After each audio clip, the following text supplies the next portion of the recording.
All right, and welcome back, everybody, to My Time Films. So today, I wanted to tell you guys about something that I recently discovered with the car. I'm going to put up the evaluation sheet, or basically like the inspection sheet of what I discovered little later on, but you're going to be able to see in detail where exactly there was a problem. So I was told that this car was in a rear end accident, and me being me, I just briefly checked underneath, inside, to check for any serious damage. And honestly, to be honest, I didn't find anything. I didn't find anything that was really concerning or anything crazy. But it turns out that a piece of this car has been uh, taken out and completely replaced. And one of my friends brought it to my attention and said, like, hey, your car kind of looks different. The color of this panel and this panel is kind of different. And I'm like, nah, it can't be much. It's probably just somebody did a bad paint job. But then after I took off everything inside, yeah, there was some substantial damage. And right now, I'm just kind of showing you guys everything that was replaced. So the rear hatch was replaced, and this area right here, it doesn't really look like it's out of line too bad. I mean, it still looks like from the factory, like, because in the factory the rear hatch is actually, it was always misaligned and it never lined up. I think it was just the left side that never lined up. The right side actually was always lined up, but the front windshield was replaced at one point in time, the hatch, and this whole entire right quarter panel, which you're looking at right now, this rear quarter panel, was all replaced. It was taken out and somebody welded up a new entire piece. So now we're in the car and you can kind of see where there's a little bit of rust happening here in the back. The seam sealer actually changed color. Like right now, this is like the typical color that you'll see from the factory. It's like a yellowish white, but as you go further back and right to this area where you see all the rust, it's like white seam sealer. It's like fresh seam sealer. And I thought to myself, like, oh my god, like what did I just buy? But at the same time, it's like, it can't be that bad, because whatever work they did do, it turned out pretty well. Like, I see rust right now. We're gonna go ahead and sand all that down and kind of get to the bottom of how bad that rust actually is. But I highly doubt, it's to the point where it's like, we gotta completely scrap the chassis. Like, that's not gonna happen. But I'm glad I actually took apart everything back here, because if I just kind of like let this go for like years on end and just never bothered to like actually take apart this car, who knows how bad it could have gotten. It could have gotten pretty bad. And even the left side, there was nothing replaced on the left side, but there's rust right here, so I'm assuming that they did work there on the left side. And my friend also pointed out to me that I saw these spots right here behind this panel, and I said to myself, like, that doesn't look normal. Like, what is that? What are those burn spots? And he seems to think that somebody got a dent puller and kind of pulled out a bunch of dents and did some work back there. Also, the panels right here were a little bit misaligned. That's also kind of concerning. I'm not sure how this really affects the chassis. I've never had to deal with anything like this, so if you guys have any type of information as to what the repair looks like, or whether or not the chassis is okay, by all means, please message me in the comments below, because I'm not a bodywork guy. I don't really know what I'm looking at here, but from what I've been able to tell, it's that the car looks relatively decent for how much work has actually been put into repairing this car. And I was amazed, because I wasn't able to find anything like this when I first bought the car. So that's the kind of damage that we're looking at.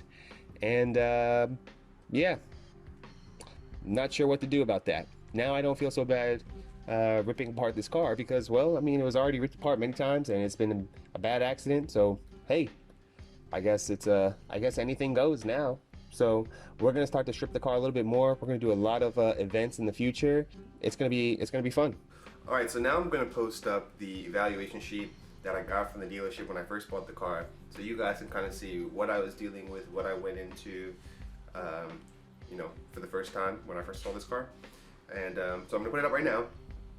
And as you can see, it's an R grade, right? So, I mean, I already knew it had an accident. I already knew there was a problem with the car, and it said that the inside of the car, the rating was a 2.5 out of 3. And the outside was a 2 out of 3. So I'm thinking, you know what, yeah, car looks good, completely fine. But, me not being able to read Japanese 100% properly, I didn't really, I guess, look at the actual diagram below the car, because at the time I was really stressed about getting this car because there were no cars available in Japan, and there still isn't any Integra Type R available for under like 1.3 million yen, which is about, at the time, is about $10,000. And there you can't find that, right? So I did what I had to do, and I bought this car pretty much sight unseen, without really diving deep into all the issues that it had. And that maybe kind of falls on me, but at the same time, I don't regret anything. I'm glad I still got the car, because had I known this, I probably would have hesitated and lost the car. So now it's time to think. So as you can see, windshield was replaced, rear hatch was replaced, and the right side rear quarter was replaced. There's a bunch of dents in the car. That's what the U1 is. W1 is basically like replaced fender, and XX is like completely like new part was put in. So yeah, that's what we're dealing with. The car, when I bought it, had 240,000 miles on it. Now it has like 250. I don't drive a lot because driving here is expensive. So that's what we're dealing with. So now the next step is figuring out what we're going to do with this car.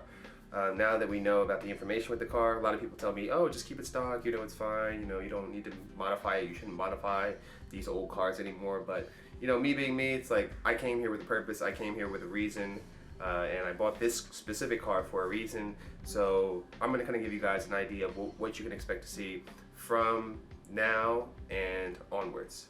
So, being here in Japan, I mean, this is a domestic car, technically speaking. However, it's like almost a 30-year-old plus car, so it's kind of hard to find parts. So I'm thinking about making the switch from B series to K series, only because from a practical standpoint, it's going to make more sense in the long run to be able to run a K series rather than staying true to the B series and just constantly using a B series. But my main concern right now is that if I stay B series, what's going to end up happening is I'm going to run a B series engine, right? And it's already been actually rebuilt. It was rebuilt maybe 60,000 kilometers ago. So it's relatively, you know, in its natural shape. But the problem with that is that one of these days it's gonna go. Something's gonna happen, something's gonna fail, and I don't want to stick around for that, you know. I'd much rather go with the K series, which would, you know, be able to kind of withstand the beating, but also I'm going to be able to get replacement parts much easier than if I were to stay B series. So that's definitely one of my plans right now. It's kind of hard to do that because here in Japan, when it comes time to do engine swaps and a lot of modifications to your cars, it's like really time consuming with paperwork and inspections, and if you don't do it right, then you could fail, and it's a whole ordeal. But it's definitely possible. I've seen many people here run K swaps with plates, so it's possible. It's just not common yet. So that's number one. Number two, I definitely want to redo the entire inside of the car. In the future, I would like to spray the entire inside of the car one continuous color, this time do it right. In the past, I kind of did a shoddy job, it didn't come out right, and you know, I'm really trying to avoid that. So we're definitely going to respray the inside. It's going to get caged eventually. I don't have a daily yet, so that's kind of why I'm holding off on a lot of serious changes to the chassis, because you know, once you pretty much throw in a cage, I really don't want to daily a car that has a roll cage in it, so that's not a great idea.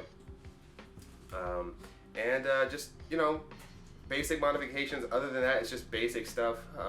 I do plan on running more events in the future. I'm thinking about getting into wheel-to-wheel for a little bit here, only because it's a lot easier to do here as opposed to America. You know, you need like all these special licenses and requirements to be able to do that. But we're going to talk about that in a future video. Just for now, the plan is that I get this car on track more and we have a reliable platform to do it in. So right now, I'm not sure how safe the car is, but we're gonna go get it checked and basically make sure everything's okay. So let me know what you guys think. What should I do? Should I stay B? Should I go K? What should I do? Because there's not a whole lot of options out here other than that. So leave your comments down below and I will see you guys in the next video.